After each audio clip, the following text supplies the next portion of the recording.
नमस्कार दोस्तों, एक बार फिर ऐसा वीडियो सामने आया है जिसमें गेनी बेन को नाद से बाहर करने की बात की जा रही है। जी हां दोस्तों, लोग यह सवाल उठा रहे हैं कि आखिर गेनी बेन को नाद से बाहर क्यों नहीं किया जा रहा है। तो आइए जानते हैं कि इस वीडियो में आखिर क्या कहा जा रहा है और पूरा मामला क्या है। गेनी बेन નો વિડિયો વાયરલ થઈ ગયો છે બાપુ લે હડાવ બંધારણના લીરે લીરા ફેકામ ફેક આજે એટલે પાછું આવવું પડ્યું કે જે લોકો જે આ ઠાકોર સમાજનું બંધારણ અને અમારું બંધારણ મજબૂત છે નથી બોલવું મારે પણ બોલવું પડ્યું. વિક્રમભાઈએ તો ખાલી રોજગારીની ડીજેની વાત કરી હતી પણ હવે તો વીઆઈપી કંકોત્રી વીઆઈપી જમાનવાર બધા જ નિયમનો ખુલ્લેઆમ ભંગ અને જ્યારે મીડિયા સવાલ કરે ત્યારે ચૂપ. ભાઈ ચૂપકી ખોલો અને મીડિયાને જવાબ આપો. અને આ બંધારણ શું ખાલી ગબ્બર ઠાકોર અને અર્જુન ઠાકોર માટે જ હતું? આ એક સવાલ છે. અને બીજો અને જોરદાર સવાલ કે જ્યારે આ બંધારણની વિશે જ્યારે ડીજે વિશે વાત કરી, વિક્રમભાઈ રોજગારની વાત કરી, ત્યારે વિક્રમભાઈ વિશે ટિપ્પણી કરવામાં આવી હતી એ બધા દરવાજાની બહાર હવે આવો અને આપો જવાબ. હવે બોલો, જે ટિપ્પણી વિક્રમભાઈ વિશે કરી હતી, જે શબ્દો બોલ્યા છો એ શબ્દો હવે આ લોકોને બોલો તો સમજાય કે તમે સાચા આગેવાન છો. જય હિન્દ, જય ભારત. જય માતાજી, જય દ્વારિકાધીશ. બીવાઈ જ્યા તોય બીવાઈ નહીં જ્યા. આ રીતનું જોયું પોસ્ટ મીડિયા વાળા બિચારા ઓન કરીને થાકી ગયા.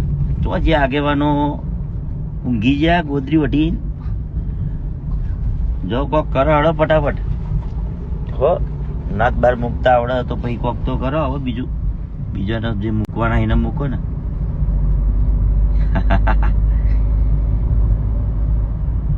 જો ઠાકોર ઓલવેઝ ફાયર. જો ગોતી લે હડો બધા. ચલો કામ પર લગો, કામ પર મીટિંગ કરો મસ્ત રીતે વ્યવસ્થિત.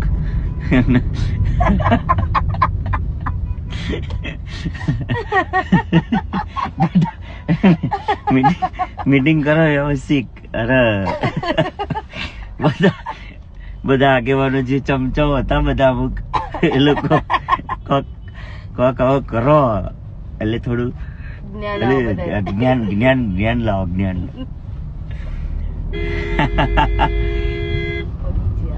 હવે શું કરશો? જ્ઞાની બેન નો વિડીયો વાયરલ થઈ ગયો છે બાપુ. લે હડાવ કોમ પર લાગો, કોમ પર. તમે કરો કોમેન્ટ, મારામ કરો કોમેન્ટ. કરજો તમે નવરા લોકો જેનો બિચારા કોઈ કોમ ધંધો નહીં એટલે શું કરે કે આવો વિડીયો જોઈને કોમેન્ટો કરે. બધું ધ્યાન રાખો મારા દીવરો નખમ. હારી હડો. જય માતાજી, જય દ્વારકાધીશ.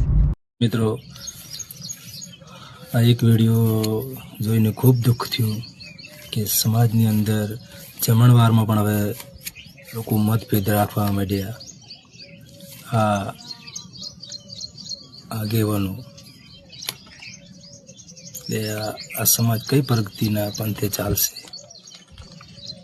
અને જાણે નિયમ ભંગ કર્યો છે. જે સમાજના ન્યાયાધીશો છે એમને મારી બે હાથ જોડીને વિનંતી છે, આમના ઉપર પણ જલ્દ સે જલ્દ કાર્યવાહી થાય અને કડક પગલાં લેવામાં આવે.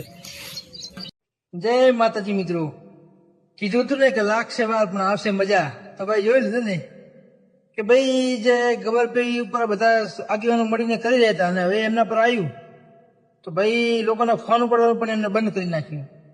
મીડિયા વાળાને રિપોર્ટરો ભાઈ જ્ઞાનીબેનને ફોન કરીને થાકી ગયા છે કે બેન તમે એનો જવાબ આપો, તમે આના વિશે કંઈક કહો. પણ જ્ઞાનીબેન કોઈનો ફોન ઉઠાવવા પણ ત્યાં નથી. એનું કારણ કે ભાઈ એમને કહેવા માટે કશું છે જ નહીં. એમ કેવું જ છું એ લોકોને કઈ દલીલ તો હોવી પડે ને એના વિશે, કે જેના પર આપણે દલીલ કરી શકીએ કે આમ હતું તેમ હતું. પણ એમને ખબર કે તો કહેવત છે ને કે હુડી વચ્ચે હું પારી, એ હાલત થઈ છે જ્ઞાનીબેનની હવે કે બેન જ્ઞાનીબેન બીજાના વાતમાં આવી અને જે બંધારણ બાબતોમાં અને જે હાવ અમાન્ય રીતે ગબ્બરભાઈને જે બહાર કર્યા એમ હવે એમનો વારો પણ આવ્યો છે. એટલે જ્ઞાનીબેન હવે કોઈ એવા વ્યક્તિને કહેવાય ને કે એવા વ્યક્તિને ગોતી રહે છે કે જેની પાસે જ્ઞાનીબેન સંતાઈ શકે, પણ એવો વ્યક્તિ હવે ભાઈ સમાજમાં કોણ છે? હવે ભાઈ અત્યાર સુધી ગબ્બરભાઈ તો ભાઈ મરદ માણસ હતા કે ભાઈ જે થયું આખું એક તરફ આખા આપણા સમાજના આગેવાનો નેતાઓને બધાને એક તરફ ગબ્બરભાઈ એકલા, તો પણ ભાઈ સામી સાથે લડી રહ્યા હતા. પણ જ્ઞાનીબેન હવે ભાઈ જયારે એમનો વારો આવ્યો ત્યારે ભાઈ કોઈના ફોન પણ ઉઠાતો નથી. અને હવે શું કેવું મારે એમાં, તો ભાઈ તમને પણ ખબર છે ભાઈ, સાચો માણસ હોય તો કોઈ દિવસ છે સંતાય નહીં અને ભાગે નહીં, અને નિર્ભય અને સાહસ થઈ અને સત્યનો જવાબ આવો કે ભાઈ આમ હતું તેમ હતું. પણ જ્ઞાનીબેન તો ભાઈ જવાબ આપવા ત્યાં નથી. તો ભાઈ હવે તમને શું લાગે છે કે ભાઈ હકીકતમાં શું હારીજમાં બંધારણ તૂટ્યું છે? અને તૂટ્યું છે તો ભાઈ એમાં જે આપણા સમાજના આગેવાનો સામેલ થયા અને જેના ઘરે પ્રસંગ હતો એ બધાને ભાઈ સમાજની બહાર કરવામાં આવે, આપણું તો એટલું જ માનવું છે. હવે તમે શું કહેવા માંગો છો કોમેન્ટમાં કહેતા જજો, અને જેમ બને વિડીયોને શેર કરજો જેથી બધા લોકો સુધી પહોંચે. જય માતાજી. હારીજમાં બંધારણ તોડ્યું એમાં આપણા નેતાઓ રે ને ધબધબાટી બોલાવતા ગયા હતા, કબ તોડી હેડ્યા, ફટાફટ ખાઈને વળતા છે ને આવતા રહ્યા ને ઘરે આવીને હુઈ ગયા. ચમ હુઈ ગયા ખબર હે કે કોઈને ખબર નહીં પડી, પણ કેમેરો એક એવી વસ્તુ છે ને કે હારાનો રોફ જમાઈ નાખે. કેમેરા દુનિયાથી બચાય, દુનિયા શું બોલે એનાથી બચી શકાય, પણ કેમેરાથી બચી ના શકાય. હા, એઆઈનો જમાનો છે, પણ જેમની ખુદ કહી દે છે એઆઈ છે રિયલ કન્ટેન્ટ છે, એટલે બધી બાજુ પ્રૂફ તો હોય જ. અને હવે નેતાઓને નકુશા માંગણી આવી ગઈ છે તો શું કરે હવે? અને એમાં એક તો નેતા એવો છે આપણી સમાજનો આગેવાન કહેવાય, અને આપણે નેતા ના કહેવાય.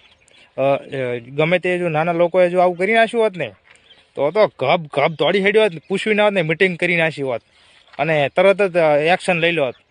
નાત બારી કાઢો, નામ કરો, ના બંધારણ વિરુદ્ધ છે ને. તું તો હું પહેલાં દોડી હેડ્યો હતો ગબ કરતો પ્રોફેશનલમાં, ખાવા વીઆઈપી રિફેક્શનમાં. તો તું હવે શું કરે? તું તો ખાઈને આવતો રહ્યો. હવે તું શું કરીશ કે એ આગેવાન જે જો હોય એને બધા જાણે છે કયો જો હતો એ આગેવાનને કહીએ હવે તું નાત બારી કાઢવા માટે મિટિંગ કરી, વગર પૂછે તગડી મેલ બારી કાઢી નાખ લે. શું કરીશ? થાય તારાથી કશું નહીં થાય. નાના માણસ હોત તો તમે અમે ચીડી પડી જાવ તમ ખાઈ પીને. એટલે હવે તો 11 લાખને કારણે જેનો દંડ લ્યો. આ જે નેતા તોડી હેડ્યો હતો ને, આ જે તોડી હેડ્યો નતો ધબધબાટી બોલાવતો ઘા 200 કોક તો 100ની સ્પીડે આવી રહ્યો, 200ની સ્પીડે તોડી હેડ્યો હતો રિફ્રેશન દેખવા માટે કે કેવું કર્યું છે. હવે એને કહું છું કે તું એ મિટિંગ કરજે, અને કોતો નાતબારી કાઢવા માટે તારો જ હાથ હોવો જોઈએ એમાં. તું જ નાતબારી કઢાવજે, કોતો તું જ 11 લાખને 51,000નો દંડ લેવા આવજે. આ કોઈનું નામ નથી લેતો અને કોઈને ઉડતું તીર લેવું નહીં, અને જે જીવો છે એને ચોટી પડશે આ વિડીયો. જય ઠાકોર સમાજ, જય સદારામ બાપુ.